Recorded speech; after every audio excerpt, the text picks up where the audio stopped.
ప్రియులారా, ప్రభైన యేసుక్రీస్తు నామమున దేవుని వాక్యం వినాలని ఆశతో చేరి వచ్చిన మీకందరికీ హృదయపూర్వక వందనాలు తెలియజేస్తున్నా. శబ్దాంతరం ద్వారా దేవుని మాటలు ఆలకించడానికి సిద్ధముగా ఉన్న ప్రియులారా, మీకు కూడా నిండు కృతజ్ఞతలు తెలియజేస్తూ ఉన్నాను. దేవుని మహాకృప చేత మీరందరూ కూడా ఆయన సంకల్పములో ఉన్నారు, ఆయన చిత్తములో ఉన్నారు ప్రియులారా. అందుకే మీకు తన వాక్యం వినిపింపచేస్తున్నాడు. కనుక దేవుని వాక్యం విషయంలో అందరూ కూడా మరి ఆలకించాలి. దేవుడు చెవులను ఎందుకు ఇచ్చినాడు? వినడానికి ఇచ్చినాడండి. వినకుండా ఉంటే దేవునికి లెక్క చెప్పాల్సినటువంటి దినం రాబోతుంది. చాలామందికి ఇవి తెలియడంలే. కాబట్టి దయచేసి ప్రియులారా, ప్రేమతో జ్ఞాపకం చేస్తున్నాను. దైవ సంబంధమైన విషయాలు ఖచ్చితంగా తెలుసుకోవాలని ఆశ ఉంటే దయచేసి రండి, కూర్చోనండి, వాక్యం వినండి ప్రియులారా. పనులు అంటే మనం బ్రతికినన్నాళ్ళు పనులు ఉంటాయి, మనం లేకపోతేనే ముగింపు అయిపోయేది. కాబట్టి వాటి అన్నిటికంటే ముఖ్యమైనది ఏంటంటే దేవుని సామ్రాజ్యం చేయుట కోసమై దేవుని మాటలు వినుట, అంగీకరించడం మనకెంతైనా ఆశీర్వాదకరం. అలాగున మరి దేవుని ఆత్మ మనల్ని నడిపించునుగాక. పరిశుద్ధ గ్రంథములో నుండి దేవుడు మన కొరకు వ్రాయించిన వాక్యాలు నేను 3 వాక్యాలు చదువుతాను, దయతో గమనించండి. పరిశుద్ధ గ్రంథమైన బైబిల్లో నుండి పరిశుద్ధ పరమాత్ముడు మానవులమైన మన కొరకు వ్రాయించిన వాక్యాల్ని నేను చదువుతున్నా. తెలుగులో తర్జుమా చేయబడినాయండి. ఆదిమ హిబ్రూ గ్రీకు భాషల నుండి భాషాంతరం చేయబడింది. కాబట్టి పరిశుద్ధ పరమాత్ముడు మానవులమైన మన కొరకు వ్రాయించినటువంటి వాక్యములను నేను చదువుతున్నాను, గమనించాలని మనవి చేస్తున్నా. మొదటగా లూకాసు వార్త 19వ అధ్యాయంలో 1, 2, 3 వచనాల్ని మనం చదువుకుందామండి. లూకాసు వార్త 19వ అధ్యాయం 1, 2, 3 వచనాల్ని జ్ఞాపకం చేస్తున్నాను. వచనాలు అంటారు, అదే సమయంలో వీటిని సెక్షన్స్ అని కూడా అంటారు. బైబిల్ అన్నది గాడ్స్ లా, దేవుని ధర్మశాస్త్రం. దీంట్లో చాలా సెక్షన్స్ ఉన్నాయి. సెక్షన్ ప్రకారమే తప్పేమిటో రైట్ ఏంటో చెప్పొచ్చండి. సెక్షన్ ప్రకారమే దేవుడెవరో కానిదెవరో కూడా తేల్చి చెప్పొచ్చు. సెక్షన్స్ ప్రకారమే పుణ్యాత్ములు ఎవరో పాపాత్ములు ఎవరో తేల్చి చెప్పొచ్చండి. అసలు అలాంటివన్నీ గ్రంథములు ఉన్నాయి. కాబట్టి దయతో ప్రియులారా, ఈ విషయాలు గమనించండి. లూకాసు వార్త 19వ అధ్యాయము 1, 2, 3 సెక్షన్లను చదువుతున్నాను. మొదటగా, ఆయన సంచరించు యెరికో పట్టణములో ప్రవేశించి దాని గుండా పోచుండాను.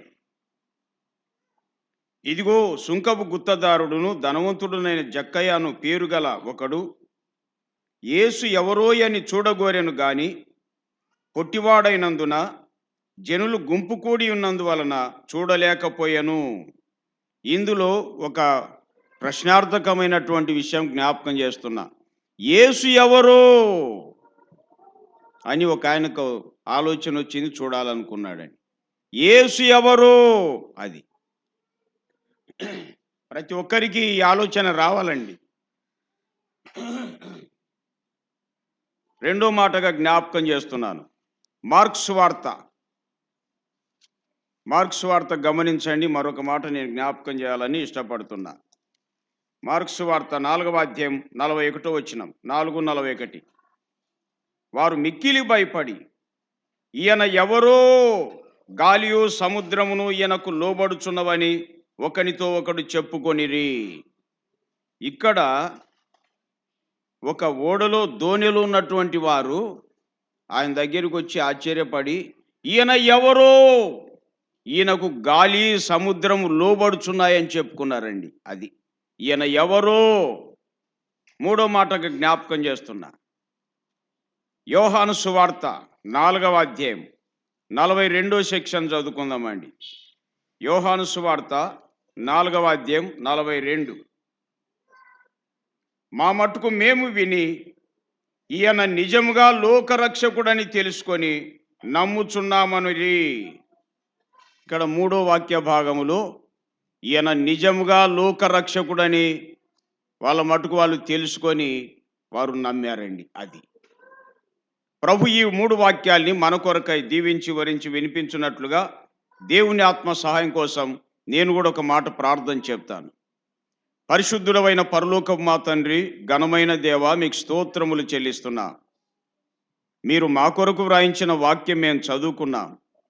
ఇందులో ఉన్న సత్యమును గ్రహించి మేలు పొందుటకు సహాయం చేయమని మనవి చేసుకుంటూ, ఏ మాటల వల్ల ప్రజలు రక్షింపబడతారో ఆ మాటలు మా నోట ఉంచి మీరే పలికింప చేయమని ప్రార్థిస్తున్నాం. అధికారం మీది, ఆధిపత్యం మీది, సహాయం చేయము ప్రభువా. రక్షించడం మీ శక్తే కదా, హృదయాల్ని తెరిచేవాడవు నీవే కదా ప్రభువా.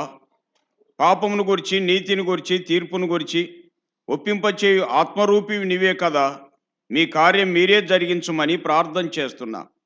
చదవబడిన వాక్య భాగంలో మిమ్మల్ని మీరే ప్రత్యక్షపరుచుకొందురని, ప్రజల్ని దర్శించి ఆకర్షించి రక్షించుమని మా రక్షకుడైన క్రీస్తు యేసు ఘనమైన నామమున స్తోత్రములు చెల్లించి ప్రార్థన చేయుచున్నాము తండ్రి, ఆమేన్. ప్రియులారా, పరిశుద్ధ గ్రంథమైనటువంటి బైబిల్లో నుండి 3 వాక్య భాగాల్ని మనం చదువుకున్నాం. 3 సందర్భాల్లో 3 వాక్య భాగాల్ని మనం చదువుకున్నామండి. ఈ 3 వాక్య భాగాల్లో చాలా విషయాలు ఉన్నాయి, కానీ అందులో 3 ప్రశ్నలుగా లేక 2 ప్రశ్నలు ఒక జవాబుగా మనం గమనిస్తున్నాం. ఆలోచన చేసుకుందాం ప్రియులారా. అందులో మొదటగా మనం చూస్తున్నాం,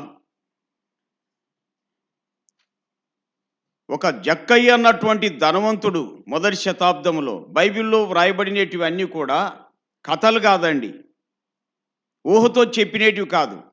ఇవి చరిత్రాత్మకమైనటువంటి వాస్తవ సత్యాలన్నమాట. వీటికి ఆధారాలు ఉన్నాయి, అందుకే మనం ఖచ్చితంగా నమ్మాల్సిందే. ఆధారం ఉండేటివే మనం నమ్మితేనే మన ఆత్మకు శాంతి, క్షేమం కలుగుతుంది అండి. కాబట్టి ధనవంతుడు జక్కయ్య అన్నటువంటి సుంకపు గుత్తదారుడు అనింది. అంటే ఎక్కడెక్కడ సుంకాన్ని వసూలు చేసి గేట్లు ఉన్నాయో వాటి అన్నిటిని గుత్తకు తీసుకున్నాడు ఈయన. అంటే పెద్ద ధనవంతుడు ఈయన. అయితే యేసు ఎవరో ఆయన చూడాలా అనుకున్నాడండి. ఎందుకు వచ్చింది ఈ మాట అంటే, ఈయన గొప్ప ధనవంతుడే కానీ తన దగ్గర ఎవరైనా ఉండాలంటే, కాపలా ఉండాలంటే, ఇంటి దగ్గర కానీ తన దగ్గర కానీ కాపలా ఉండాలంటే వారికి ఎంతో కొంత జీతం ఇచ్చేనే ఉండేది. లేకపోతే ఒక్క వ్యక్తి కూడా ఉండాడు. ఏమన్నా నిజమా కాదా? Even prime minister of India, ఏ దేశమైనా కానీ ప్రెసిడెంట్లు, ఏ దేశానికి అమెరికా అధ్యక్షుడు, వాళ్ళకైనా కానీ వాళ్ళ ఇళ్ళ దగ్గర వాళ్ళకు సెక్యూరిటీ ఉండాలంటే సెక్యూరిటీకి ఏమి ఇవ్వాలా? జీతం ఇచ్చే, లేకపోతే ఎవరు ఉండరు వాళ్ళ దగ్గర. అసలు ఒక్క వ్యక్తి కూడా ఉండడండి అసలు. కానీ ఇక్కడున్న మరి అందుకే ఈ ధనవంతునికి ఆలోచన ఎందుకు వచ్చిందంటే, ఆ యేసుక్రీస్తు ప్రభు వెంట సమూహాలు బహుజన సమూహాలు వెంబడిస్తున్నాయండి. అది మనసులో పడింది. మనసులో పడి ఏం చేశాడు తెలుసా? ఏంటి నేను ఇంత ధనవంతుడైనా ఒక్క వ్యక్తి కూడా ఉండడే, ఎంతో కొంత ఇస్తే తప్ప, ఏదో ఒకటి పెడితే తప్ప రాడే అనేది మనసులో పడింది అండి. కాబట్టి యేసు ఎవరో చూడాలనుకున్నాడు. అది రహస్యం. యేసు ఎవరో చూడాలనుకున్నాడు. ప్రియులారా, ఈవేళ ఆలోచన చేయండి. నమ్మడం తర్వాత సంగతి అండి. యేసు ఎవరో అన్నటువంటి ఒక ఆలోచన చేస్తున్నారా ఇంతకీ? అసలు ఆయన పరిస్థితి ఏమిటో ఆలోచన చేస్తున్నారా ఇంతకీ? మీరే గమనించండి. మీ ఇష్టం, దేన్ని నమ్మినా అభ్యంతరం లేదు, కానీ నువ్వు నమ్మిన దాని గురించి ఆలోచనలో కలిగి ఉన్నావా? ఆలోచనలో ఉన్నావా? వాటి రైట్ ఏంటో రాంగ్ ఏమిటో ఖచ్చితంగా మీకు తెలుసా? తెలియకపోతే ఏం ప్రయోజనం లేదు బాబు, మీ ఇష్టం. అసలు మనం అలా చదువుకోండి ఎందుకండి? ఎట్టంటే అట్లా నమ్మడానికేనా? మీరే ఆలోచన ఎందుకు చదివింది మనమంతా? చింత చెట్టు జమ్మి చెట్టు ఒకటేనండి అనడానికేనా? మీరే ఆలోచన అంటే బాధపడతారయ్యా. ఉన్న మాట అంటే ఉన్న ఊరు అచ్చిరాదంటారు చూడండి. ఏంది అసలు చదువుకోండేది? ఊపిరి ఆడక అందరూ ఒకటే అన్నీ ఒకటే అంటారా? ఇంతేనా చదువుకోండేది? నేను అప్పుడు చాలాసార్లు జ్ఞాపకం చేస్తుంటా. ఒక పెద్ద సభలో ఒక ఇంజనీర్ ఏమన్నాడు తెలుసా? అందరూ ఒకటే లేయ్యా, పేర్లు ఒకటి వేరు అన్నాడండి. అబ్బా, ఏం చెప్పాడు చూడండి, దంచి మాట్లాడినాడు ప్రసంగం. అయితే ఆ సభలో ఒక వ్యక్తికి రాత్రి చలి జ్వరం వచ్చేసింది. చలి జ్వరం వచ్చే రాత్రి అట్లే ఉండి సహించి ఉదయం లేచి ఇంజనీర్ దగ్గరికి వెళ్ళాడండి. ఏమయ్యా ఇంత అర్లీగా వచ్చేసినావు మా దగ్గరికి అంటే, సార్ రాత్రి నాకు చలి జ్వరం వచ్చేసింది, తట్టుకోలేకపోయినా, అందుకే సహించుకొని ఎట్లో గట్ట ఉదయకాలం వచ్చేసి నీ దగ్గరికి అన్నాడు. కాదయ్యా చలి జ్వరం వచ్చి నా దగ్గరికి వచ్చావా అన్నాడు. చలి జ్వరం వచ్చి ఎక్కడికి వెళ్ళాలమ్మా? ఎక్కడికి వెళ్ళాలా? డాక్టర్ దగ్గరికి వెళ్ళాలా? ఈ మరి నా దగ్గరికి వచ్చి ఎట్లా అంటే, సార్ నిన్న సాయంత్రం పెద్ద సభలో ఏం చెప్పినావు నువ్వు? అందరూ ఒకటే అంటివే, పేర్లు ఒకటి వేరు, అంతేగాని అందరూ ఒకటే అంటివే అనేసరికి ఆ ఇంజనీర్కు ఈయనకు చెమటలు పుట్టినాయి. ఇంకా ఇట్లాంటి చదువులు చదువుతారా అంటే బాధపడతారండి. ఎప్పుడు బాగుపడేది? ఇంత హై టెక్నాలజీ ఉండి కూడా, ఇంత చదువులు ఉండి కూడా అంతేనా? ఆలోచించండి ప్రియులారా, యేసు ఎవరో కనీసం ఆ ఆలోచన కన్నా రావాలండి. అసలు మీరు గమనించాలని దేవుని పేట ప్రేమతో మనవి చేస్తున్నా. ఈ గ్రామంలో నాకు చాలామంది తెలిసిన వాళ్ళు ఉన్నారు. ప్రియులారా, ప్రేమతో జ్ఞాపకం చేస్తున్నా, 2 చేతులు ఎత్తి సెల్యూట్ కొట్టి చెప్తున్నా, కనీసం ఆలోచన చేయండి యేసు ఎవరో అని చెప్పి. ఇక్కడున్న ధనవంతుడు ఏం చేశాడు తెలుసా? చరిత్ర జరిగినది మొత్తానికి ఆయన చూడాలని చెప్పి వెళ్ళాడండి. ఆయన యేసుప్రభు వెంట వందలు వేల కొలది జనాలు వెంట వెళ్తున్నారండి. జరిగిన చరిత్ర ఇది. ఈయన చూడాలనుకున్నాడు. అంతకుముందు చూసింటే కదా ఈయన అనుకునేది. జనాలు ఎక్కువగా ఉన్నారు, ఈయనేమో పొట్టిగా ఉన్నాడు. ఆ జనాలను నెట్టుకొని పోలేక ఏం చేశాడంటే పరిగెత్తుకొని మరి ఎట్టెళ్ళాడో మొత్తానికి చుట్టూ తిరిగిపోయినాడేమో, ఒక మేడి చెట్టు ఎక్కినాడండి. ఇంకా చెట్టు ఎక్కి కూర్చున్నాడు. ఇంకా అంటే ఎంత ధనవంతుడైనా తాను ఆశ చూడండి, యేసు ఎవరో ఆయనను చూడాలా. నేను ఇంత ధనవంతునే, ఒక వ్యక్తి కూడా ఉన్నాడే నా దగ్గర, ఈయన దగ్గరే చెప్పకుండా ఉంటున్నారు. అసలు ఏంటి ఆయన సంగతి అని. యేసు ప్రభువును గమనించండి ప్రియులారా, ఈవేళ ప్రపంచములు కూడా 3% క్రీస్తు నమ్మినలు ఉన్నారండి. ఈవేళ ఆలోచన చేయండి. మరి జక్కయ్య మేడి చెట్టు ఎక్కాడు. మొత్తానికి ఈ చెట్టు దగ్గరికి వెళ్ళాక ప్రభు నిలబడి ఏం చేశాడు తెలుసా? పేరు పెట్టి పిలిచినాడు, జక్కయ్య త్వరగా దిగు, నేడు నేను నీ ఇంట ఉండవలసి ఉన్నది అన్నాడు. చూడండి, జక్కయ్యకు ఎక్కడ లేని సంతోషమైంది. ఇంట్లో చేర్చుకున్నాడు ఆయనను. ఇంట్లో చేర్చుకున్నాడండి. యేసు ప్రభు మాటలు ఏవేవి ఉన్నాడో పూర్తి వివరాలు లేవు, కానీ మొత్తానికి ఏం చేశాడు తెలుసా? లేచి నిలబడి చేతులు కట్టుకొని, ఇదిగో ప్రభువా, నా ఆస్తిలో సగం బీదలకి ఇస్తున్నా అన్నాడండి. ఏం మార్పు అండి? యేసు ప్రభు చెప్పాడా? నో. ఎంత మార్పు అండి! నా ఆస్తిలో సగం బీదలకి ఇస్తున్నా అంటే ఇంట్లో భార్య ఒప్పుకొద్దా? పిల్లలు ఒప్పుకొద్దా? కుటుంబం వల్ల మారిపోయిందన్నమాట. అది రహస్యం. ఏమయ్యా ఇంత బ్రతుకుతున్నాం మనము. మన ఊర్లో ఉన్నటువంటి పేద ప్రజలు ఎంతోమంది అల్లాడిపోతున్నారు. వాళ్ళ మీద జాలి లేకపోతే ఎట్లా అనేది వీళ్ళకి అర్థమైపోయిందండి. కాబట్టి వారికి గమనించండి, సగము ఆస్తిని బీదలకి ఇస్తున్నా అన్నాడండి. పేదల మీద ప్రేమ పొర్లుకొచ్చిందండి. అసలు అంతకుముందు అయితే మొత్తం ఎక్కడెక్కడ సొమ్మాల నాకే రావాలనుకునేవాడు. కానీ ఎప్పుడైతే ప్రభు మాటలు విన్నాడో ప్రేమ పొర్లుకొచ్చిందండి. కనికరం, జాలి ప్రజల మీదకి వచ్చేసిందండి. యేసు ప్రభు ఏం చెప్పలే అవన్నీ. ఎప్పుడైతే ప్రభుని చేర్చుకున్నాడో, ప్రభు మాటలు విన్నాడో, ఆ కఠినమైనటువంటి మనసు కదిలిపోయింది, కరిగిపోయింది అండి. అసలు యేసుప్రభు అన్నాడు, ఇతడును అబ్రహాము కుమారుడే అని అంటూ, ఏలనగా నేడు ఇంటికి రక్షణ వచ్చి ఉన్నది అని చూడండి.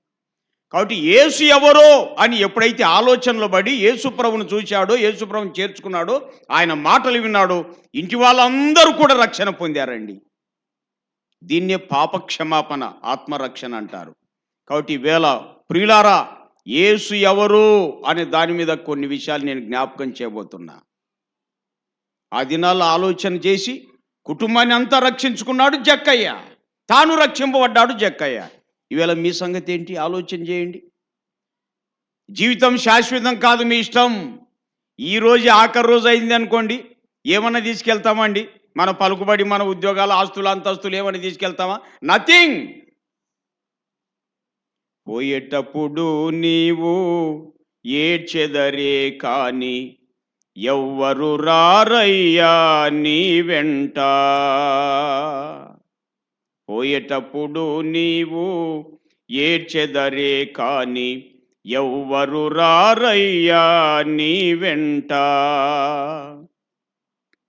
ఎందరు ఉన్న నీ ఒక్కడవే,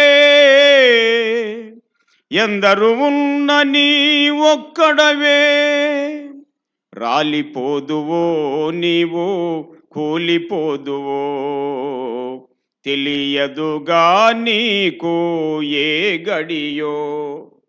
ఆలోచించండి, ఈరోజు ఆఖరి రోజు అయిపోతే,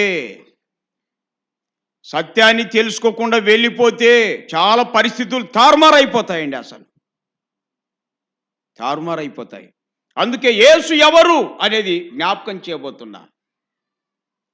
చాలామందికి ఇవన్నీ ఆలోచన చేయక రకరకాలైనటువంటి అభిప్రాయాలతో ఉన్నారండి. కొందరు ఊపిరాడక ఏమంటున్నారంటే ఎవరిష్టం వాడిది లేండి అంటున్నారయ్యా. ఎవరిష్టం వాడిదా? ఇప్పుడు పొలాలకు తెగుళ్ళు వచ్చాయి, ఇష్టం వచ్చిన మందు కొడతారా? తెగులకు సంబంధించిన మందే కొడతారా? మీ ఇష్టం వచ్చినది మందు కొట్టాలి, ఉన్న పంట ఊడిపోతుంది. ఒక ఆయన కనుక్కోలేక మందు కొట్టడానికి బదులు ఏ మందు కొట్టినాడు తెలుసా? వరి పైరుకి గడ్డి మందు కొట్టినాడు. ఏమా గడ్డి మందు కొడితే ఏమవుతుంది వరి పైరంతా? ఎవరి ఇష్టం వచ్చినట్టు వాళ్ళు దేవుళ్ళను కలింటే శాంతి దొరకదు బాబు. మీ ఇష్టం, మీ ఇష్టం చూడండి. దయచేసి చాలామంది తెలియక ఈవెన్ విద్యావంతులు సైతం అట్లే తయారైనారండి. ఎవరిష్టం వాడిదంటారా?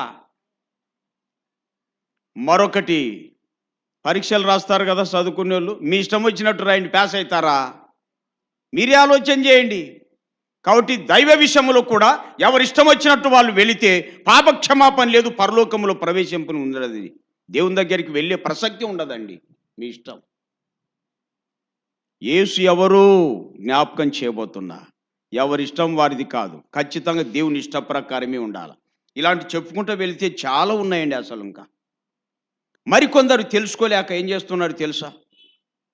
ఆలోచించండి, నేను చెప్పే విషయాలు. నేను కూడా పిచ్చితనంగా నమ్ముకోలే, చట్ట ప్రకారం తెలుసుకొని నమ్ముకున్నా సృష్టికర్తను. ఎట్లంటే అట్లా నమ్ముకోలేదండి, చట్ట ప్రకారం తెలుసుకొని నమ్ముకున్నా. మరికొందరు ఏం చేస్తున్నారంటే దేవుని నమ్ముకోవడానికి ఏది అడ్డు వస్తుంది అంటే మన వర్ణ వ్యవస్థ, కుల వ్యవస్థ అడ్డు వస్తుంది అండి. అయితే నేను పెద్ద పెద్దలతో మాట్లాడుతుంటా అప్పుడప్పుడు. మీరు ఆలోచన చేయండి, బ్రాహ్మిన్స్తో, వైశ్యాస్తో, రెడ్డిస్తో చాలామందితో మాట్లాడినా. మీరు అబద్ధం ఆడకుండా చెప్పారు, రెడ్డిన్లలో పుట్టాలని అనుకొని పుట్టినారా కాదా? మీరే చెప్పండి. ఏమోనండి మాకేం తెలుసు అన్నారండి. వైశ్యాసును కూడా అడిగినా, అబద్ధాలు ఆడకుండా చెప్పండి అమ్మ అన్నావు కదా. మీరు వైశ్యాస్ కుటుంబాలు పుట్టాలని అనుకొని పుట్టినారా మీరు అంటే మాకేం తెలుసు అండి అన్నాడు. కరెక్ట్ చెప్పారండి. జన్మ అన్నటువంటిది సృష్టికర్త ఇచ్చాడు అంతే. మనం అనుకొని పుడితే మన కులాలు గొప్పవే, మనం అనుకోలేదు కదా. కావాలని పేద కుటుంబాలు పుడతారండి ఎవరైనా? మీరే ఆలోచన చేయండి ప్రియులారా. కాబట్టి వేళ చాలామంది చట్టాలు తెలుసుకోకుండా ఇష్టం వచ్చినట్టు వెళ్ళిపోతున్నారు బాబు. ఏం లాభం లేదు, మీ ఇష్టం. చట్ట ప్రకారం తేల్చి చెప్తా నేను, ఎందుకంటే అట్లా నమ్ముకున్నాను కాబట్టి. కాబట్టి ఆలోచన చేయండి, మన కులాలు ఒకరు ఎక్కువ ఒకరు తక్కువ అనుకోవడం మనం పొరపాట్లో పడినట్టే లెక్క. అది చూడండి, ఎందుకంటే మనం అనుకొని పుట్టలేదు. మన జన్మ అన్నది సృష్టికర్త మనకు అనుగ్రహించాడండి. ఒకవేళ ఆలోచన చేయండి, కొందరితో చాలామందితో ఇలాంటి విషయాలు పంచుకుంటుంటాను నేను. మాదే రైతు కులం అండి అన్నారనుకో, అట్లయితే రైతు కులములో మీకు జన్మనిచ్చి తప్పుడు కులాలు పుట్టిస్తే దేవుడు నేరస్తుడు కాడా? ఏమన్నా నేరస్తుడా కాదా? మీరే ఆలోచన చేయండి. నేరస్తుడు అవుతాడు, దేవుడు నేరస్తుడా? నో, ఆయన ఎన్నటెన్నటికి నిర్దోషి, ఎన్నటెన్నటికి పవిత్రుడు. కాబట్టి మానవ జాతి అయినటువంటి మనం ఎక్కువ తక్కువ అభిప్రాయాలతో సాగినట్లయితే శాంతి దొరకదు, పరలోకం అసలు ఉండదండి. అసలు చేజేతులార శిక్షకు వెళ్ళిపోతాం. కాబట్టి ఇప్పుడు ఏమన్నది యేసు ఎవరు అనే మాట నేను జ్ఞాపకం చేయబోతున్నా. చాలా విషయాలు ఉన్నాయండి చెప్పడానికి, బ్రీఫ్గా కొన్ని మాత్రమే నేను జ్ఞాపకం చేస్తాను. చూడండి, యేసు ప్రభు ఎవరో నేను జ్ఞాపకం చేయబోతున్నా. కొరింథీ 2వ పత్రిక 4 4లో మనం ఇలా చూస్తాం. కొరింథీ 2వ పత్రిక 4వ అధ్యాయం 4వ సెక్షన్‌లో ఇలాగ రాయబడింది అండి. మీరు గమనిస్తారా? ఆ! దేవుని స్వరూపి అనే మాట ఉంది అండి. యేసుక్రీస్తు ప్రభు ఈ లోకాన జన్మించాడు. దేవుని స్వరూపి అని వాక్యములో చూస్తున్నాం. ఏ దేవుడని? ఏ దేవుడు? దేవుని స్వరూపి అని చెప్పి వ్రాయబడింది అండి. ఏ దేవుడు అని అంటే మన కొలసై పత్రిక 1:15 సెక్షన్ ప్రకారం, కొలసై 1:15 ప్రకారం ఏమని తెలుసా? ఈయన అదృశ్య దేవుని స్వరూపి అయి ఆది సంభూతుడై ఉన్నాడు అని వ్రాయబడింది. ఏ దేవుడు అండి? అదృశ్య దేవుని స్వరూపమే యేసుక్రీస్తు ప్రభు బాబు. దేవుడు అదృశ్యంగా ఉన్నాడు, కనిపించడంలే. మరి ప్రపంచమంతా ఆయనను చూడాలని, ఆయన మాటలు వినాలని, ఆయన గ్రహించాలని ఆశతో ఉంటారు. ఎవరైనా దేవుడు ఉంటే చూపించండి అనే వాళ్ళు లేరా? ఉన్నారు లేదని మీ ఊర్లో లేరేమో కానీ ప్రపంచంలో ఎక్కువ మంది ఉన్నారండి. ఇంతకు మరి దేవుడు కనిపించని దేవుని రూపమే యేసు ప్రభు అని చట్టంలో రాయబడింది. దేవుడు కనిపించడంలే. ఇప్పుడు మనం పీల్చుకునే గాలి కనపడుతుందే లేదా బాబు? గాలి ఉందా లేదమ్మా? గాలి ఉంది, కనపడుతుందా? గాలి కనపడింది అనుకో, మీరు నాకు, నేను మీకు కనపడనే కనపడం. ఏమండి, నిజమా కాదా? ఆలోచించండి విద్యావంతులారా, జ్ఞానవంతులారా, సత్యాన్వేషణ చేసే ప్రజలారా, ఆలోచించాలండి. ఎంత చదువులు చదివినా అలాగే వెళ్ళిపోతే ఎట్లా? అవసరమైంది అదృశ్యంగానే ఉంది. దేవుడు కూడా అదృశ్యంగానే ఉన్నాడు, కనబడకుండా. మరి ఆ దేవుని చూడాలని చెప్పి ఒక ఆయన ఆశించినాడు. మనకంటే ముందే 1000 సంవత్సరాల క్రితం మోషే అనే వ్యక్తి, ప్రభువా నీ మహిమనంత చూపు అన్నాడండి. ఎక్కడ చూడండి, ఒకవేళ నిర్గమకాండంలో 32:18 కాబోలు చూడండి, గమనించాలా.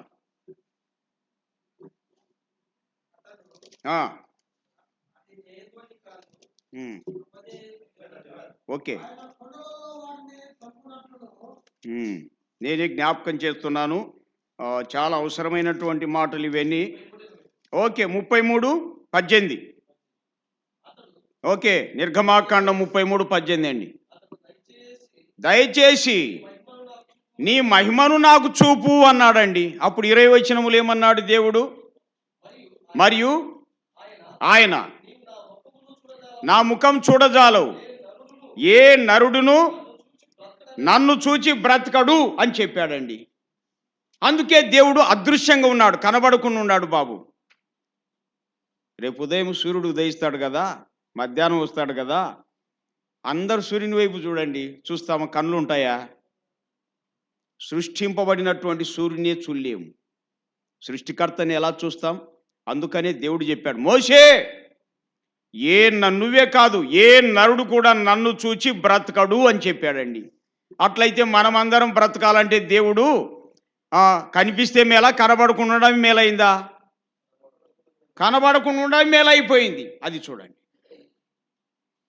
అట్లయితే ప్రపంచమంతా దేవుని చూడాలని ఆశ కలిగి ఉంటుండగా, యుగంలో సమాప్తిలో ఆ కనిపించని దేవుని రూపమే ప్రభువైన యేసుక్రీస్తుగా ఈ ప్రపంచానికి వచ్చాడండి. నేను జ్ఞాపకం చేయబోతున్న ఆ విషయాలు. అదృశ్య దేవుని స్వరూపం హెబ్రీ పత్రిక 1:3 ప్రకారంగా, హెబ్రీ 1:3 ప్రకారంగా ఆయన మహిమ యొక్క తేజస్సు అనే మాట కనబడుతుంది అండి. హెబ్రీ పత్రిక 1:3లో ఆ మాట కనబడుతుంది అన్నమాట. ఆయన దేవుని మహిమ యొక్క తేజస్సు. ఆయన అంటే ప్రభువైన యేసుక్రీస్తు. మహిమ యొక్క తేజస్సు అనే మాట దగ్గర ఒక అంకిచ్చి ఫుట్నోట్లో ఒక వివరణ ఇచ్చాడు. ఏమనింది? ప్రతిబింబం, కనిపించని దేవుని ప్రతిబింబమే ప్రభువైన యేసుక్రీస్తు. అది చూడండి, కనిపించని పరమాత్మని రూపమేనండి ప్రభువైన యేసుక్రీస్తు. అది యేసు ఎవరు అంటే దేవుని స్వరూపం, అదృశ్య దేవుని స్వరూపం, దేవుని ప్రతిబింబం అండి. ఇది ఎట్లా రుజువు అవుతుంది? అది ముఖ్యమైంది. ఎందుకంటే ఆకారములో మనుషునిగా ఆయన ఈ ప్రపంచానికి వచ్చాడు. అందరి జన్మ వేరే, యేసు ప్రభు జన్మ వేరే అండి. అందరి జన్మలు వేరే, యేసు ప్రభు జన్మ వేరే. యేసుక్రీస్తు ప్రభు జన్మను గురించి ముందుగానే ప్రవక్తలు ప్రవచించారు. ఆదికాండం 3వ అధ్యాయంలోనే మనం చూస్తాం, 15వ సెక్షన్లోనే చెప్పడం జరిగింది. తర్వాత మరొక ప్రవక్త యెషయా అనే ప్రవక్త, మోషే ప్రవక్త, ఆయన స్త్రీ సంతానంగా వస్తాడు. ఆయన మరణం గురించి కూడా మోషే ప్రవక్త చెప్పాడండి. యెషయా ప్రవక్త ఏమన్నాడు తెలుసా? కన్యక గర్భవతి అయి కుమారుని కంటుంది అని. యేసుక్రీస్తు ప్రభు ఏ తల్లి నుండి వస్తాడో ఆమెను గురించి యెషయా ప్రవక్త క్రీస్తుకు పూర్వం ఇంచుమించుగా 740 సంవత్సరాల క్రితమే చెప్పాడండి ఆయన, యేసు ప్రభు ఈ ప్రపంచానికి రాకమునిపే. చూడండి, ఆలోచన చేయండి ప్రియులారా. ఇంకో ప్రవక్త చెప్పాడు, మీకా అనే ప్రవక్త, ఆయన యూదా బెత్లెహేములో జన్మిస్తాడని ఊరు పేరు కూడా చెప్పాడండి. చూడండి, ఎవరికి జన్మిస్తాడో, ఎలాంటి స్త్రీకి జన్మిస్తాడో, ఏ ఊరిలో జన్మిస్తాడో ముందుగానే ప్రవచనాలు ఉన్నాయి. అది ప్రవచనాలు. ప్రవచన ప్రకారమే యేసుక్రీస్తు ప్రభు ఈ ప్రపంచానికి వచ్చాడు. ఇలాంటి ప్రవచనాలు ఇంకెవరి గురించైనా వ్రాయబడి ఉన్నాయి? మీరే ఆలోచన చేయండి బాబు. పెద్ద పెద్ద వాళ్ళు ఉన్నారు, గనులు ప్రపంచంలో, ప్రపంచాన్ని గడగడలాడించిన వాళ్ళు కూడా ఉన్నారండి. కానీ వాళ్ళు పుడతారు, వాళ్ళు ఇక్కడ పుడతారని లేఖనాలు లేవు వారి గురించి. ఒక్క యేసు ప్రభుని గురించి మాత్రమే ఉన్నాయి ప్రియులారా. మాత్రమే కాదు, ఆయన లేఖనం ప్రకారం ఈ ప్రపంచానికి వచ్చాడు, ప్రవచనాల ప్రకారం. మరి ఎట్లా జన్మించాడు తెలుసా? అందరి జన్మ వేరే, యేసు ప్రభు జన్మ వేరే. ఇప్పుడు మా నాన్న నన్ను కన్నాడు, నేను 2 పిల్లల్ని కన్నా, వాళ్ళు మళ్ళీ పిల్లల్ని కన్నారు. మనకు బ్యాక్ ఉంది అన్నమాట. తల్లిదండ్రుల ద్వారా మనం జన్మించాం. కానీ యేసు ప్రభు ఎలా జన్మించాడు తెలుసా? మత్తయి సువార్త 1:16 చదువుతారా? వాస్తవంగా మత్తయి సువార్త 1వ అధ్యాయం 2వ వచనం నుండి చూస్తే, అక్కడ అబ్రహాము ఇస్సాకును కనెను, ఇస్సాకు యాకోబును కనెను, యాకోబు యూదాను అతని సహోదరులను కనెను అని ఇలాగ వస్తుంది అండి. కనెను కనెను వస్తుంది. 16వ వచనం వచ్చేసరికి ఏమనింది? యాకోబు మరియ భర్త అయిన యోసేపును కనెను, ఆమె యందు క్రీస్తు అనబడిన యేసును కనెననిందే, పుట్టెను అనిందే? అది రహస్యం. వరుస చూడండి, జీనియాలజీ ఎట్లుందో. అందరూ వరుస చూస్తే పలానైనా ఆమె కనెను కనెను కనెనని వచ్చేసింది. కానీ యేసు ప్రభు జన్మ వచ్చేసరికి కనెనని కాదు, పుట్టాను అనే మాట ఉంది. అది చూడండి, ఆయనని ఎవరు కనడం కాదు, ఆయన్నే పుట్టాడు. అందుకే వాక్యములు ఉంది కదండి. డాక్టర్ లూకా కూడా ఏం రాశాడు? 2:11లో, నేడు దావీదు పట్టణం ముందు రక్షకుడు మీ కొరకు పుట్టి ఉన్నాడు, మీ కొరకే పుట్టాడు. అది చూడండి, ఆయన్నే పుట్టాడు, మీ కొరకే పుట్టాడని వ్రాయబడింది. అక్కడ మీ కొరకు అంటే అక్కడ గొల్లలు ఉన్నారు, యూదా జనాంగం వాళ్ళు ఉన్నారు. మరి వాళ్ళ కోసమేనా పుట్టింది? నో. సుమేను 2:32 సెక్షన్లు అన్నాడు, ఇశ్రాయేలుకు మహిమగాను అన్యజనులకు వెలుగుగాను సకల ప్రజలకు సిద్ధపరిచిన నీ రక్షణ కన్నులార చూచి తిని అన్నాడండి. అది ప్రపంచ ప్రజలందరి కోసమై సిద్ధపరచబడిన రక్షణగా ఈ ప్రపంచాన్ని అవతరించాడు. యేసు ఎవరంటే అదృశ్య దేవుని స్వరూపం. ప్రవచనాల ప్రకారం ఈ ప్రపంచానికి వచ్చినవాడు. ఆయనని ఎవరు కనలేదు, ఆయన్నే పుట్టాడు. అది చూడండి, అది రహస్యం. బాబు ఆలోచన చేయండి. ఇతర ప్రపంచంలో ఉన్న వాళ్ళ జన్మలు వేరే, యేసు ప్రభు జన్మ వేరే, చాలా ప్రత్యేకమైనటువంటిది. ఈయన ఎవరో 2-3 మాటల్లో అలా జ్ఞాపకం చేశాను ప్రియులారా. మాత్రమే కాదు, ఈ ప్రపంచానికి వచ్చాడు కదా, ఆయన గురించినటువంటి మాటలు కొన్ని జ్ఞాపకం చేసుకుంటున్నా. యేసు ఎవరు అంటే కనిపించని దేవుని స్వరూపం, దేవుని ప్రతిబింబం అంటారు. ప్రతిబింబం అంటే అద్దంలో మనం చూసుకుంటాం కదండి, ఎవరు చూసుకుంటే వారే అద్దంలో కనపడతారు. అలాగా పరలోకములు ఉన్నటువంటి దేవుడు యేసుక్రీస్తు అని పేరున ఈ ప్రపంచాన ప్రత్యక్షమయ్యాడండి. అది రహస్యం. రెండో మాటగా మార్కు సువార్త చూడండి 4:41లో మనం చూస్తాం. మార్కు సువార్త 4:41, దోణిలో ఉన్నటువంటి వారు వచ్చి ఏం చేశారు తెలుసా? అక్కడ మిక్కిలి భయపడ్డారు. ఈయన ఎవరో, గాలియు సముద్రమును ఈయనకు లోబడుచున్నవని ఒకరితో ఒకరు చెప్పుకున్నారు. యేసు ప్రభును చూచి వారు భయపడ్డారండి, ఆశ్చర్యపడ్డారు, భయపడ్డారు కూడా. మార్కు, మత్తయి కూడా రాశాడు ఆ మాట, లూకాలో కూడా చూస్తాం. ఈయన ఎవరో, అవును, వారు ఆలోచనలు పడ్డారండి. ఎందుకు ఆలోచనలు పడ్డారంటే, ప్రపంచ చరిత్రలో ఎవరైనా సరే సముద్రం పొంగు కానీ, గాలి తుఫాను కానీ ఇంత వేగంతో వస్తుంది, ఈ విధంగా వస్తుంది అని చెప్పేవాళ్ళు ఉన్నారు కానీ ఆపేవాళ్ళు ఎవరైనా ఉన్నారా? మీరే గమనించండి. మీరే గమనించండి ప్రియులారా. దేవుడు అంటే ఏంటి? దేన్ని అంటే దేన్ని, దేవుడు అంటే ఎట్లా? మీరే ఆలోచన చేయండి. ఇంతకు బాగుపడాలని ఉన్నామా లేదా? మీరే గమనించాలా బాబు. సెల్యూట్ కూడా చెప్తున్నా. చదువుకోండేది ఎందుకండి? ప్రతి దాన్ని దేవుడు అనడానికేనా? నో. ఆలోచించాలి ప్రియులారా. చాలామంది విద్యావంతులు కూడా నష్టమైపోతున్నారని తెలియక. విద్యావంతులకు కూడా నేను సెల్యూట్ కూడా చెప్తున్నా, మీ ఇష్టం. నువ్వు భూగోళ శాస్త్రవేత్తవు కావచ్చులే, కానీ బైబిల్ తెలియద్దు నీకు. ఏమండి, మీరే ఆలోచన చేయండి. నేను ఎందుకు చెప్తున్నా అంటే, చదువుకునే వాళ్ళు మాకు అన్నీ తెలుసు అని పొరపాటు పడుతుంది. నథింగ్. ఏం తెలుసు మనకు? మనం చదువుకునే సబ్జెక్టే ఆడికాడికి. వాటినిలో నువ్వు ప్రొఫెసరు కావచ్చు, కానీ బైబిల్ తెలియద్దు మీకు. కాబట్టి విద్యావంతులారా, కృతజ్ఞతలు చెప్పి తెలియజేస్తున్న మీ ఇష్టం. దేవుడు అంటే ఎలాంటి వాడో తెలుసా? ఇక్కడ చూస్తున్నాం. ఈయన ఎవరో, ఈయన గాలియు సముద్రమును లోబడుచున్నాయి అని చెప్పాడు. ఎందుకు లోబడతాయండి? గాలి సముద్రం ఒక ఆకారములో మనుషునిగా ఉన్నటువంటి యేసు ప్రభుకు గాలి సముద్రం లోబడింది అంటే అసలు అర్థం ఏంటి దీంట్లో?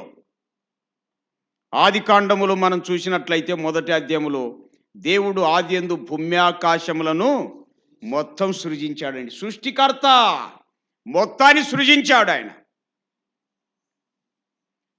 కాబట్టి సృష్టి అంతయి కూడా ఆయన కంట్రోల్లో ఉంది అండి. అసలు ఈ సృష్టి అంతటి మీద ఆయన అధికారం కలిగి ఉన్నాడు.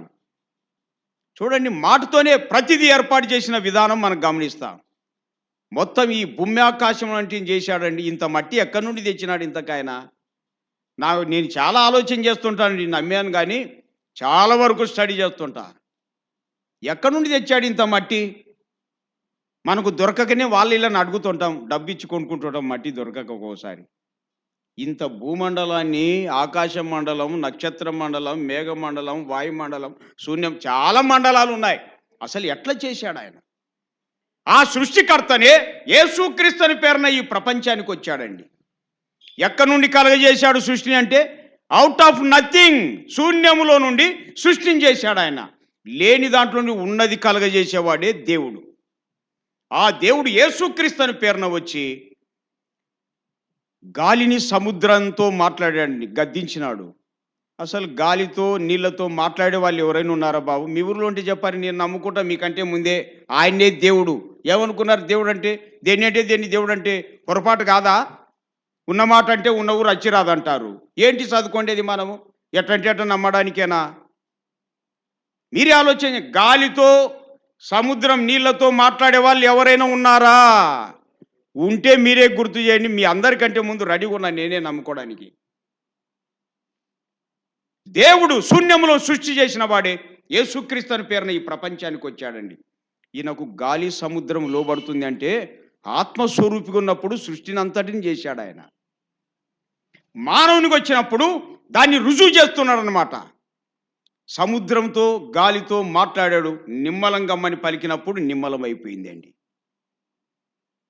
మరి సృష్టిని శూన్యములో నుండి చేశాడు కదా, యేసు ప్రభు కూడా సృష్టికర్త అనడానికి మరొక రుజువు జ్ఞాపకం చేస్తున్నా. మార్క్స్ వార్త చూడండి, 5:43 చూస్తారా? 5:43.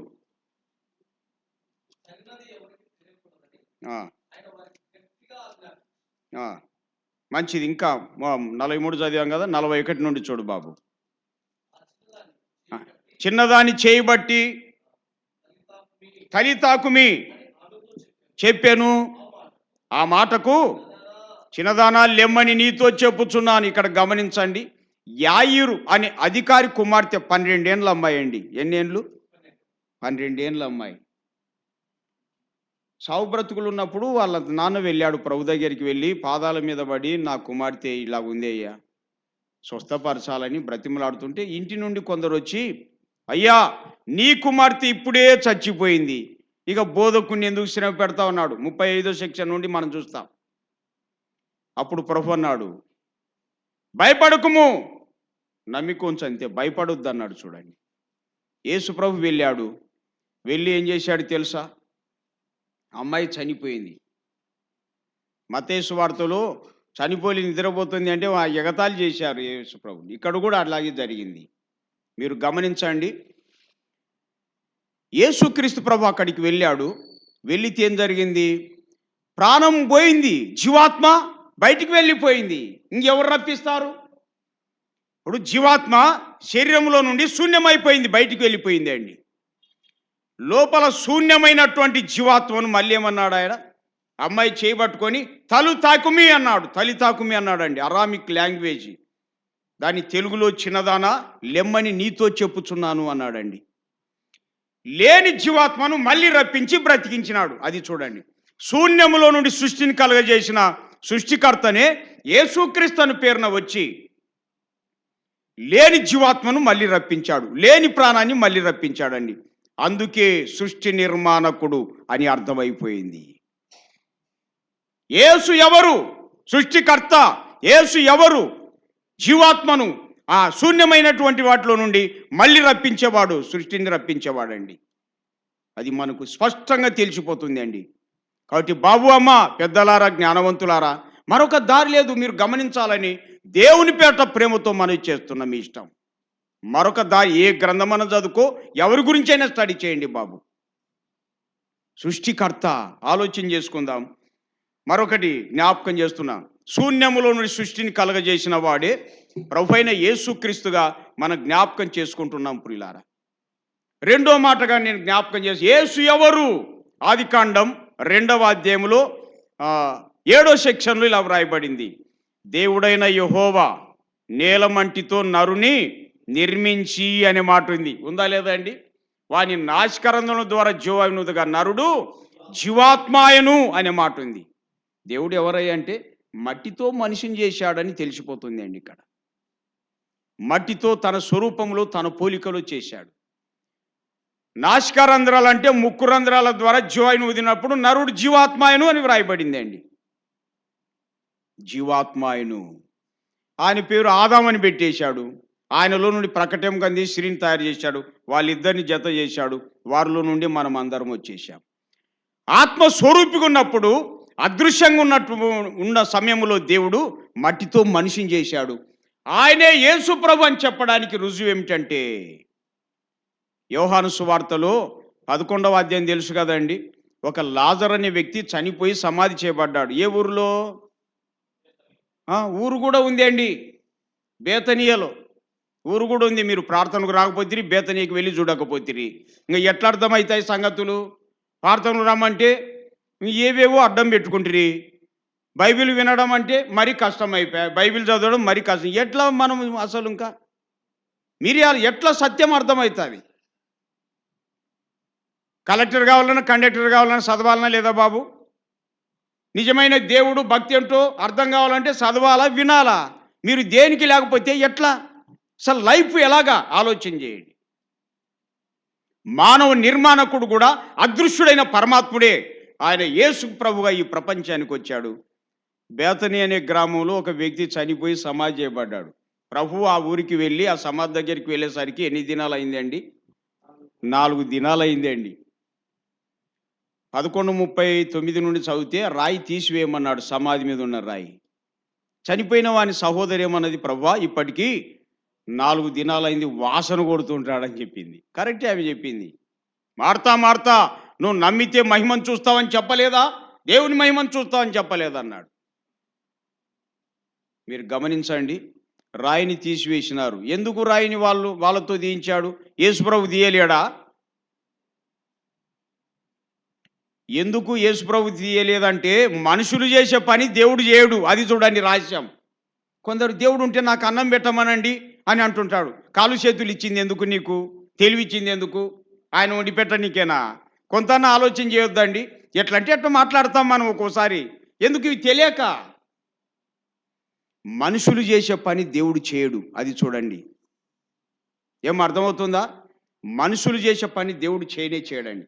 మనుషులకు అసాధ్యమైంది అనుకోండి, అప్పుడు ఆయన చర్య తీసుకుంటాడు. అది డాక్టరు చేతులు ఎత్తేస్తారు ఒక్కోసారి మాతో కాదని, అప్పుడు ఆయన చర్య తీసుకుంటాడు. అంతే, ఆయన చిత్తం అండి.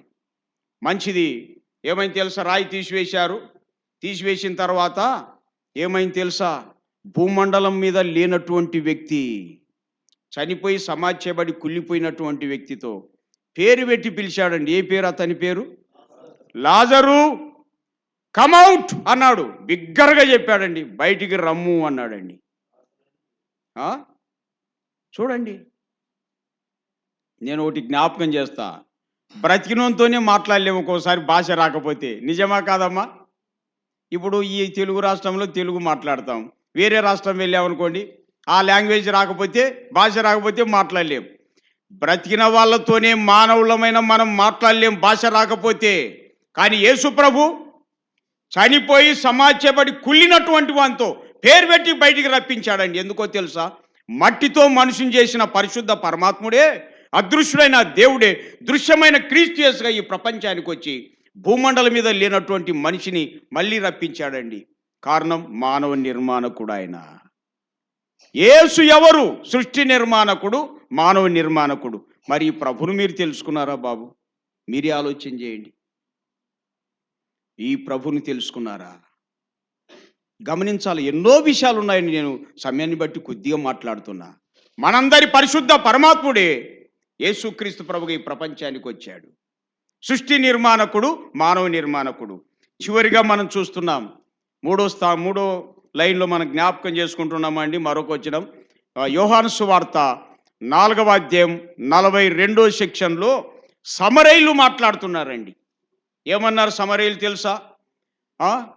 మా మటుకు మేము విని ఈయన నిజముగా లోకరక్షకుడు, పాపుల రక్షకుడు. తిమోతి 1:15 ప్రతి విశ్వాసి కూడా రక్షకుడు అని మనం చూస్తాం. చూడండి, కావాలంటే ఆ వాక్యాన్ని జ్ఞాపకం చేయబోతున్నా. తిమోతి పత్రికలో గమనిస్తారా? ఆయన విశేషంగా విశ్వాసులకు కూడా రక్షకునిగా వాక్యములో నేను జ్ఞాపకం చేయబోతున్నా. దయచేసి చూడండి, మరి జ్ఞాపకం చేయబోతున్నాను. 1 తిమోతి పత్రిక, మొదటి పత్రిక 4వ అధ్యాయము 10వ వచనం గమనించాల. మనుషులకందరికీ రక్షకుడును, మరి విశేషముగా విశ్వాసులకు రక్షకుడునైన జీవముగల దేవుని యందు మనం నిరీక్షణ ఉంచి ఉన్నాము కనుక ఇందు నిమిత్తం ప్రయాసంతో పాటుపడుచున్నాము. లోకరక్షకుడు, పాపుల రక్షకుడు, విశేషంగా విశ్వాసులకు రక్షకుడు. ఎట్లా రక్షకుడు అయిపోయాడు మనకి అంటే, యేసుక్రీస్తు ప్రభు గమనించండి, ఈ లోకానికి వచ్చాడు, మీ కొరకే వచ్చానన్నాడు. అక్కడ వ్రాయబడింది. ఆయన మన కొరకే వచ్చాడు, అందరి కొరకు వచ్చాడు. మాత్రమే కాదు, ఆయన ఎందుకు వచ్చాడంటే పాపులను రక్షించుటకు క్రీస్తు యేసు లోకమునకు వచ్చనను వాక్యము నమ్మదగినది అనిందండి. నమ్మదగింది అంటే రుజువు ఏమిటి? ఒక ఆయన నాతో మాట్లాడుతూ, ఏ దేవుని నమ్ముకున్నావయ్యా అన్నాడు. ప్రతి ఇంట్లో మారు మ్రోగుతుంది పో, ఆయనని నమ్ముకున్నా, క్రీస్తు శకం అని లేదా అన్న. ఆయన అబద్ధం చెప్తున్నాడండి. అసలు నాకు తెలియనట్టు. మీ ఇళ్ళలో క్యాలెండర్ ఉందా లేదమ్మా? 2023 సంవత్సరం డిసెంబర్ మాసం 18వ తారీఖు ఎక్కడి నుండి క్రీస్తు శకం అంటారు చూడండి. అసలు ప్రతి ఇంట్లో మారు మ్రోగుతుంది ఆయన పేరు. కాకపోతే చాలామందికి తెలియడంలే. ఇప్పుడు మీ పుస్తకాల్లో క్రీషా అని ఉంటుంది చూడండి. క్రీషా అంటే క్రీస్తు శకం, క్రీపు అని ఉంటుంది అంటే క్రీస్తుకు పూర్వం అని. ఎవరా క్రీస్తు అని ఆలోచించకపోతే ఎట్లా? ఈయన నిజంగా లోక రక్షకుడు, పాపాత్ములు రక్షించడానికి వచ్చాడండి. మరి పాపాత్ములు అంటే ఎవరని ఈ విషయాలు మీకు ఎవరు చెప్పారు? అసలు పరిశుద్ధ దేవుని ఎరిగితేనే ఈ విషయాలన్నీ వస్తాయండి. నేను చెప్పేది కాదు, దేవుడే చెప్పాడు. ఏ భేదము లేదు, అందరూ పాపం చేశారని దేవుడే చెప్తున్నాడండి. ఒక ఆయన నాతో మాట్లాడుతూ, క్రైస్తవులు ఎప్పుడు పాపులు అంటారబ్బా, అంత బాగలేదు అన్నాడండి. అబ్బా, అబద్ధాలు ఆడకుండా చెప్పు. నేను ఒకటి జ్ఞాపకం కంటిని నిర్మించిన వాడు కానకుండునా, చెవిని నిర్మించిన వాడు వినకుండునా, చూడగల కన్నును చేసింది ఆ దేవుడే, వినగల చెవిని చేసింది ఆ దేవుడే, చూచే దేవుడు, వినే దేవుడు. For all have sinned and come short of the glory of God అని. ఏ భేదము లేదు, అందరూ పాపం చేశారని చెప్పి దేవుడు చెప్తున్నాడు. గుండె మీద చేపెట్టుకొని చెప్పు, నీలో తప్పులు లేవా, పాపం లేదా? లేదంటే దేవుణ్ణి అబద్ధికునిగా చేసిన వ్యక్తి అయిపోతావు నువ్వు అన్న. నిజంగా ఉన్నాయండి అన్నాడు. అంతే, ఇది అంతా. ప్రతి మనుషుడు జన్మతోనే స్వభావ సిద్ధంగా పాపిగా జన్మించినాడండి. మనం ఎప్పటి నుంచి పాపాత్ములం? 10వ తరగతి నుంచి అనుకుండేరు. నో, పుట్టుకతోనే పాపాత్ములం. ఎట్లా ఇది అర్థమయ్యేది తెలుసా? ఇప్పుడు చూడండి, పిల్లవాళ్ళు పుట్టినప్పుడు అందంగా నున్నగా ముద్దుగా ఉంటారండి. పెరిగి పెద్దగా అయిన తర్వాత వాడు చేసేటువంటి పనులను బట్టి ఎట్లా పోతుంది వాళ్ళ నాయన బుద్ధి అంటారా లేదా? మీ ఊర్లో అంటారు లేదో నాకేం తెలియదు, చాలా చోట్ల ఎట్లా పోతుంది నాయన బుద్ధి అంటే బుద్ధి పుట్టుకతోనే వచ్చేసింది అనమాట. అది స్వభావ సిద్ధంగానే మనుషులందరూ పాపాత్ములం. అది రెండోది ఏంటంటే, మనం చేసేటువంటి పనులను బట్టి కర్మపాపులం అయిపోతున్నాం. కర్మపాపి అంటారు చూడండి. కాబట్టి మనుషులమైన మనకు జన్మ కర్మ 2 పాపాలు ఉన్నాయండి. ఈ పాపములతోనే మనం ముగింపు అయిపోతే ఎక్కడికి వెళ్తారు? మీకు చాలామందికి తెలియడం లేండి. దొంగతనం చేసిన స్టేషన్లు వేస్తారు, నేరం చేసిన చెరసాల్లో వేస్తారు. నిజమైన దేవుణ్ణి తెలుసుకోకుండా మనస్సాక్షిని మనసును చంపుకొని తప్పుడు పనులు చేస్తూ ఉంటే ఎక్కడికి వెళ్తుంది ఆత్మీయత తెలుసా? ఆరని అగ్నిగుండానికి శిక్షకు వెళ్ళిపోతుంది అండి. నిత్య శిక్ష అంటారు, Nityagni, eternal punishment, eternal fire అని ఉంది అండి. అసలు అప్పుడు బాధపడతారు. మీ ఇష్టం. మీకు ఇవన్నీ చెప్పేటోళ్ళే లేరండి. ఎందుకంటే అసలు పరమాత్మని తెలుసుకుంటే ఇవన్నీ అర్థమైపోయేది. కాబట్టి మానవులమైన మనము జన్మ కర్మ పాపాలతో ఉంటుండగా ఎవరు రక్షిస్తారు మనల్ని? ఎవరు విడిపిస్తారు? ఒక ఆయన కళ్ళు దాగి కళ్ళు తిరిగి అందరినీ తిరుగుతున్నాడంటండి. ఏం తాగినాడు? కళ్ళు తాగినాడు. కళ్ళు తిరుగుతూ అందరినీ తిరుగుతున్నాడు అనమాట. తిరిగి తీసుకుపోయి జైలు వేసినారు. విడిపియడానికి ఎవరు వెళ్ళినారు తెలుసా? తప్ప తాగిన వ్యక్తి వెళ్ళినాడండి. విడుదల చేస్తారా? ముందు నిన్ను వేయాలరా అంటారు. నిజమా కాదా? మీరు ఆలోచన చేయండి దయచేసి. ఏమనుకున్నారు? ఎక్కడంటే అక్కడ క్షమాపణ దొరుకుతుందా? నో. మీకు తెలియక పొరపాటు పడుతున్నారు. మీ ఆదాయాన్ని, మీ ఆరోగ్యాన్ని, మీ అన్నిటిని నష్టం చేసుకుంటున్నారు. అంటే బాధపడతారండి. ఉన్నమాట అంటే ఉన్న ఊరు అచ్చిరాదంటారు. ఎవరంటే వారు విడిపిస్తారండి? కళ్ళు తిరిగి తిట్టినందుకే జైల్లో పడితే ఈయన తప్ప తాగిపోతే విడిపిస్తాడా? అట్లా ఉంది. గుడ్డివానికి ఇంకో గుడ్డివాడు త్రోవ చూపితే ఇద్దరు పోయి గుంటలోనే పడతారు. గుడ్డివానికి త్రోవ చూపాలంటే కనులున్నవాడు అవసరమై ఉన్నాడు. మనుషులమైన మనం అందరం కూడా నీతిమంతుడు లేడు, ఒక్కడును లేడని దేవుడు చట్టం చెప్తుంది అండి. మరి మన పరిస్థితి అలా ఇలాగుంది. ఇంకెవరు విడిపిస్తారు జన్మ కర్మ పాపం నుండి? అంటే జన్మ కర్మ పాపములు లేనటువంటి వారే విడిపించేది. ఇంకెవరున్నారు? మీరే ఆలోచన చేయండి. ఆ దేవుడే కన్యమర్య గర్భమున ఈ భూలోకన భూమికి మధ్యస్థలం యూదా బెత్లెహేములో జన్మించాడండి. ఆయన జన్మలో పాపం లేదు బాబు. ఆయనకి జన్మ పాపం లేనివాడు ప్రభువైన యేసుక్రీస్తు. రెండోది ఏంటంటే, ఆయన he did no sin in him అని ఉంది. ఆయన పాపం చేయలేదు, ఆయనలో పాపమే లేదు.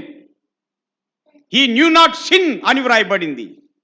కొరింథీ 2వ పత్రికలో మనం చూస్తాం 5వ అధ్యాయంలో ప్రియులారా 21లో, పాపమెరుగనటువంటి వాడు ఆయన. చూడండి, అలాంటి ప్రభు జన్మ కర్మ పాపములు లేనటువంటి వాడే ప్రభు అయిన యేసుక్రీస్తు ప్రియులారా ఈ ప్రపంచానికి వచ్చాడు. అందుకనే ఏం చేశాడు తెలుసా? ప్రపంచ ప్రజలందరి పాపానికి రావాల్సిన శిక్ష ఒకటి ఉంది అండి. ఎందుకంటే ధర్మశాస్త్రంలో అలాగుంది. పాపం వల్ల వచ్చు జీతం మరణం. రోమ 6:23 సెక్షన్ చెప్తుంది అనమాట. కాబట్టి ఈ ధర్మశాస్త్రం వల్ల ప్రపంచ ప్రజలందరూ కూడా పాపములో బంధించబడ్డారు, శిక్షకు పాత్రులై ఉన్నారు. ఇది ధర్మశాస్త్ర చట్టం. ఈ చట్టము నుండి మనల్ని విడిపించడానికే రక్షకుడు యేసుక్రీస్తు అని పేరున ఈ ప్రపంచానికి వచ్చినాడండి. మనకు రుణముగాను విరోధంగా ఉన్న పత్రం ధర్మశాస్త్రం ఉంది. ఇప్పుడు చూడండి, ఎవరికైనా బాకీ ఉన్నామనుకో, బాండ్ రాసి ఇచ్చినాం. బాకీ ఎవరికైతే బాకీ ఉన్నామో తల దించుకొని పోతుంటాం.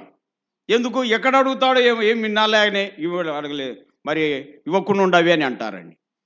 అలాగే మనందరి మీద పాపపు రుణం అనేది ఉంది అండి, శిక్ష అనేది ఉంది అనమాట. మన ఆత్మలకు తండ్రి అయిన దేవుడు అందుకే మానవుని ఈ ప్రపంచానికి వచ్చి మనమందరం పొందవలసిన శిక్ష ఆయన మీద వేసుకున్నాడండి. అది రహస్యం. మన మీద వేయలేదు, ఆయన మీదనే వేసుకున్నాడు. ఎందుకంటే మనమందరం శిక్షకు పాత్రలమై ఉన్నాం. మనమంతా ఆయన సంతానం అని అపోస్తుల కార్యాలు 17:28 సెక్షన్ చెప్తుంది అండి. అసలు ప్రపంచ ప్రజలందరూ, మీ కవీశ్వరులు, మనమంతా ఆయన సంతానం అని చెప్తున్నారు కదా. కాబట్టి మనమంతా దేవుని సంతానం. నిత్య అగ్నికి నిత్య శిక్ష వెళ్లకుండా ఉండాలని మన తండ్రి అయిన దేవుడే మానవుని వచ్చి మనందరి పాపానికి రావాలి శిక్ష.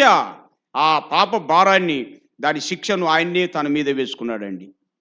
అందుకే కదా యోహాను 1:29 ప్రకారం, ఇదిగో లోక పాపను మోసుకొని పోవు దేవుని గొర్రెపిల్ల అని చూస్తున్నామండి. ప్రపంచ ప్రజల పాప భారాన్ని అంతా మోసుకొని వెళ్ళాడు. కొలసై 2వ అధ్యాయములో 13-14 సెక్షన్ల ప్రకారం మనకు రుణముగాను విరోధంగా ఉన్న పత్రాన్ని మేకులతో సిలువ కొట్టి దాని మీద చేవ్రాతను తుడిచివేసి అనే మాట చూస్తున్నామండి. అంటే పాపాత్ములని, వీళ్లకు మరణపాత్రులు, వీళ్ళు శిక్షకు పాత్రులు అన్నటువంటి దాన్ని అంతా తుడిచివేసేసాడు ఆయన. సిలువలో యేసుక్రీస్తు ప్రభు మనం పొందవలసిన బాధ, మనం పొందవలసిన శిక్ష, మనం పొందవలసినటువంటి ఆ శ్రమ, ఆ శాపం, ఆ మరణం యేసు ప్రభు సిలువలో భరించాడండి. ఇది ప్రేమ. ప్రపంచ ప్రజలందరి కోసమై విమోచన ఖరీదనంగా ఆయన్నే ప్రాణం పెట్టాడు. హెబ్రీ పత్రికలో 1-2 సెక్షన్ ప్రకారం ఆయన ఏం చేశాడు తెలుసా? తానే పాప నివారణ చేశాడు అనిందండి. తానే పాప నివారణ చేసి, హెబ్రీ పత్రిక 1-2 సెక్షన్లో మాట ఉంటుంది అండి. అసలు పాపాన్ని నివారించడానికి, పాపాన్ని పరిహరించడానికి, నివారించడానికి యేసుక్రీస్తు ప్రభు మాత్రమే సాధ్యం. ఇంకా ప్రపంచ చరిత్రలో ఎవరికి సాధ్యం కాదండి. కాబట్టి ఆయన్ని పాప నివారణ చేయుటకు, పాపాన్ని రాలు శిక్ష యేసు ప్రభు శిలువలో భరించాడు. అమూల్యమైన రక్తం కార్చాడు. తలలో నుండి రక్తం, ముఖంలో నుండి రక్తం, దేహమంతా రక్తం కార్చాడండి. తల వంచి ఆత్మను అప్పగించాడు అని చెప్పి యోహాను 19:30 సెక్షన్ చెప్తుంది అనమాట. ప్రపంచ ప్రజలందరి కోసమై విమోచన ఖరీదనంగా తన ప్రాణాన్ని పెట్టేసినాడండి ఆయన. ఎంత ప్రేమ చూడండి. ఇక ఎటువంటి వ్యక్తి అయినా ఆ ప్రభు సన్నిధికి వచ్చి ఎక్కడున్నా ఉన్న పాటునైనా సరే, ప్రభువా నా కొరకు చనిపోయారు, నా పాప భారాన్ని భరించారు, నా పాపం రాజు శిక్ష మీరే పొందారు, ప్రభువా పాపినైనా నన్ను కరుణించమని ఈ చిన్న మాట చెప్తే చాలండి.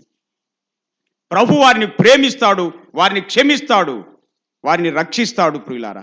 కాబట్టి మనందరి కోసమై విమోచన ఖరీదంగా యేసు ప్రభువే ప్రాణం పెట్టాడు. చనిపోయి సమాధ్యపడి 3వ దినమున తిరిగి లేచాడు. ఆయన కార్చిన రక్తం వల్లనే ఎటువంటి వ్యక్తులైనా అంతరంగంలో శుద్ధి చేయబడతారండి.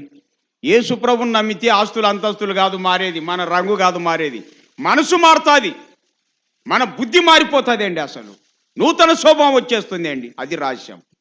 ఇలాగ యేసు ప్రభు రక్తంలో కడగబడినటువంటి వాళ్ళందరూ కూడా పరిశుద్ధులుగా, నీతిమంతులుగా తీర్చబడతారు. సదాకాలం ప్రభు దగ్గరికి ఉండడానికి కొనిపోబడతారు ప్రియులారా. ఇది వాస్తవ సత్యం. యేసు ప్రభు తిరిగి లేచాడు, పరలోకం వెళ్ళాడు, రాబోతున్నాడు. ఆయన రాకమునిపే లోకములు ఉండగానే ప్రపంచ ప్రజలందరి కోసమై శిక్ష భరించి కొట్టివేసి గొప్ప రక్షణ సిద్ధం చేశాడు. హెబ్రీ పత్రిక 2వ అధ్యాయం 3-4 సెక్షన్ల ద్వారా తెలియజేయబడిందండి. గొప్ప రక్షణ అనే మాట ఉంది. ఇంత గొప్ప రక్షణ మనం నిర్లక్ష్యం చేసినట్లయితే ఎలాగూ తప్పించుకుంటాం? If we great neglect this salvation, how can we escape? అది ఎట్లా మనం తప్పించుకుంటాం? రక్షణ ఒక్క యేసు ప్రభు ద్వారానే ప్రతి వ్యక్తికి దొరుకుతుంది అని, ఇంకెక్కడ దొరకదు, నీ ఇష్టం. కాబట్టి బాబు మనందరి పరిశుద్ధ పరమాత్ముడే యేసు ప్రభుకి వచ్చి మన శిక్షను భరించి కొట్టివేశాడండి. చేతులారా ఎందుకు శిక్షకు వెళ్ళాలండి? దయచేసి బాబు పెద్దలారా చిన్నలారా 2 చేతులు జోడించి చెప్తున్నా, మరొక దారి లేదు. మనందరి పరిశుద్ధ పరమాత్ముడే యేసు ప్రభు. ఆయన నమ్మితేనే క్షమాపణ. ఆయన అందరి రక్షకుడు, లోక రక్షకుడు. అందుకే సమరయులు అంటున్నటువంటి వారు, దూరస్తులైన వాళ్ళు ప్రభుని తెలుసుకొని మా మటుకు మేం విని ఈయన నిజంగా లోక రక్షకుడు అని తెలుసుకొని విశ్వసిస్తున్నాం, నమ్ముతున్నామని చెప్పారండి. నమ్మినట్లయితే రోమపత్రిక 3:24 ప్రకారం నీవు దేవుని నమ్మినట్లయితే ఉచితంగా నీతిమంతులుగా తీర్చబడతారు అనిందండి. కేవలం నమ్మిక ద్వారానే, నయా పైసా ఖర్చు లేకుండానే మనమంతా నీతిమంతులుగా తీర్చబడుతున్నాం.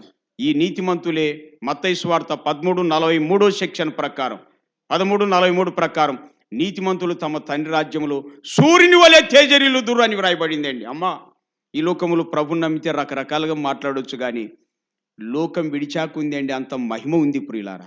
ఇది వాస్తవం. కాబట్టి ఆ మహిమను పొందడం మనకి ఎంతో భాగ్యం ప్రియులారా. ఇక నాకు అక్కర్లేదండి, ఇది వాళ్ళది వీళ్ళది అనుకున్నారనుకోండి, నష్టమైపోతారు. 5 రొండ్లు ఎంత అండి? ఏమ్మా? 5 రొండ్లు 10. అంటే మీరు రామాపురం వోళ్ళే 5 రొండ్లు 10 అంటారా? మొత్తం అందరూ అంతే అంటారా? కరెక్ట్. ఎందుకు? అది 5 రొండ్లు 10 అనేది తప్పా? రైటా? సత్యమా? సత్యమా? సత్యం. సత్యం అనేది అందరికి ఒకటే ఉంటదండి. అది మర్చిపోవక్కరి. కాబట్టి దేవుడు సత్యవంతుడై ఉంటాడా? అబద్ధికుడై ఉంటాడా? సత్యవంతుడే. అందుకే నేనే సత్యం అన్నాడు. అందరికొక్కడే సత్యం. ఆ సత్యమే దేవుడు. క్రీస్తుకొచ్చాడు. నేనే సత్యం అన్నాడు.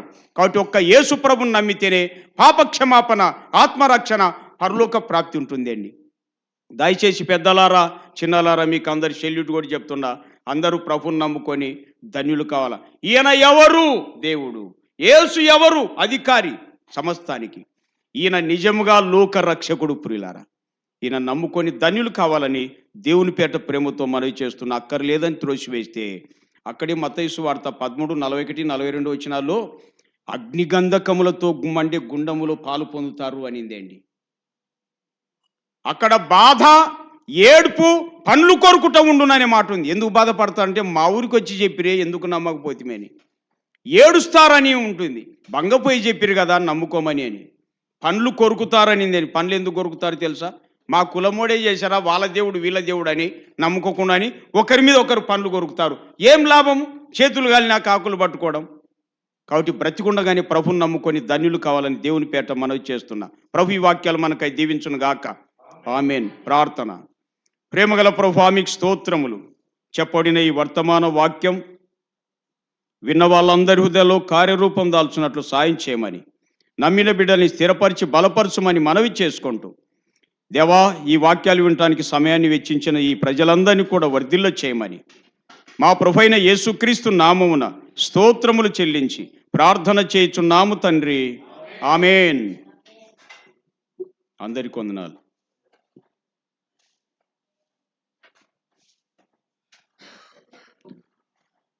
ప్రభువైన యేసుక్రీస్తు నామంలో చేరవచ్చిన మీకందరికీ వందనాలు తెలియజేస్తున్నాను.